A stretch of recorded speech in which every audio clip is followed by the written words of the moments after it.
David Drucker, the Beltway insider of the Dispatch. You can read everything that David writes and link through it at on Twitter or X at David M. Drucker. Good morning, David. I want to start with Pennsylvania Senate because we got some news in it. There's kind of twin stories this week. You've got a piece in the Dispatch. Our mutual friend Selena Zito's got a piece that ran, I think, yesterday or maybe it was today in the Examiner. Dave McCormick is getting in, and to me, the newsworthy part of that story isn't so much that McCormick's getting in. I really kind of hoped he would. But the newsworthy part is that Doug Mastriano, the failed MAGA gubernatorial candidate from this last cycle, has already come out and endorsed McCormick. So it looks like there's some party unifying going on in Pennsylvania. What do you make of this, David? Yeah, look, it's a really big deal for Republicans not to have to fight through a nasty primary, especially one that pits the populist wing versus the more traditional conservative wing. Dave McCormick is the candidate that Republicans in Washington wanted, but he's also the candidate Republicans, many in Pennsylvania, wanted. He's also run before. That makes him more formidable because he's been through the process, and it gives Republicans to field a seasoned candidate against a rather seasoned incumbent. Bob Casey, he might not make the most headlines. He might not be the most interesting guy in the world, but he's won a lot of tough races. He's been around. And he's got a last name in Pennsylvania. Say that again, he's got a last name in Pennsylvania that he's been trading on. He does, but, he has now been in office since 2006, and so I think he has established himself in his own right. And he is very adept at knowing where he needs to pull votes from, where Republicans need to be undercut the most. And so what's really good about this is McCormick is now going to be doing this for the second time. Now, in a general election, it'll be his first. But he's the kind of Republican that can win general elections in Pennsylvania, at least if you look at his profile and the way he's positioned himself. So Republicans have to be happy about this, and they should be.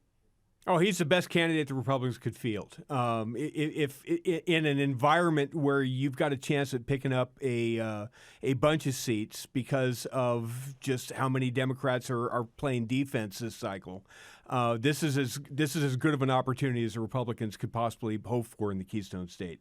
Let's go to the president's interview with Kristen Welker on Meet the Press, where he talked about, I'm going to negotiate the abortion federal legislation because the heartbeat stuff I'm not all for. I think it's the heartbeat laws were terrible. There should be some negotiation of where that limit is. How is that playing in Iowa amongst GOP primary voters? Well, look, I think we'll find out. I think for now the president's fine. I don't think it's impacted his polling numbers much. But as his Republican competitors chip away at him on this issue, it could ultimately have an effect. One of the things we really don't know yet, Dwayne, because we haven't seen it yet, is for years, the issue with abortion in Republican primaries has been who's reliable and dependable when it comes to appointing conservative judges that, if a challenge to Roe versus Wade were to get before them, would vote to overturn it. Well, Roe's gone. And we're now in an era where it's about what kind of legislation would you vote for or sign at the federal level to curtail abortion rights. And so we don't yet have something to go on yet in terms of how Republican primary voters look at this and react to this kind of debate. And we're going to find out. Of course, the former president's doing what he always does. He tells everybody he's going to make them happy. How? I just will. Don't worry. Trust me. Well, we'll see how that works out. He's running against, one governor who's signed a 6-week heartbeat bill. He's running against other Republicans who have promised a 15-week federal ban on abortion.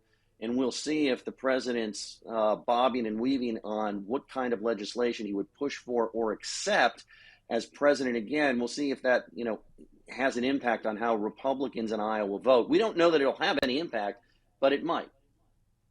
Couple minutes left with David Drucker of the Dispatch. I want to shift over to the House GOP circus that is dealing with, are we going to have a shutdown? Are we not going to have a shutdown? It looks like it's looming again. And David Drucker, I read a piece back when he was with the Examiner from 10 years ago. It's a really bad deja vu, David Drucker.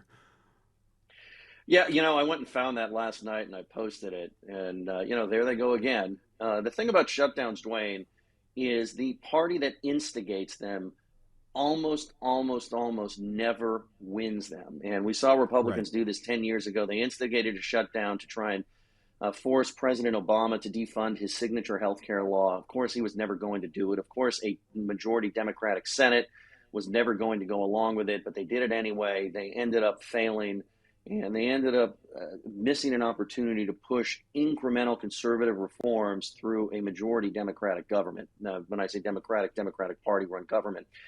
And Republicans seem intent on reprising that mistake. There's no end game here. There's no unity. One of the reasons Kevin McCarthy was able to win a debt ceiling fight is there was unity among 218 Republicans. They don't have that here, and they don't really know what they're doing at this point. That doesn't bode well. David Drucker, read everything he writes over at the Dispatch, or you can catch him on Twitter, the site formerly known as Twitter, X, at David M. Drucker.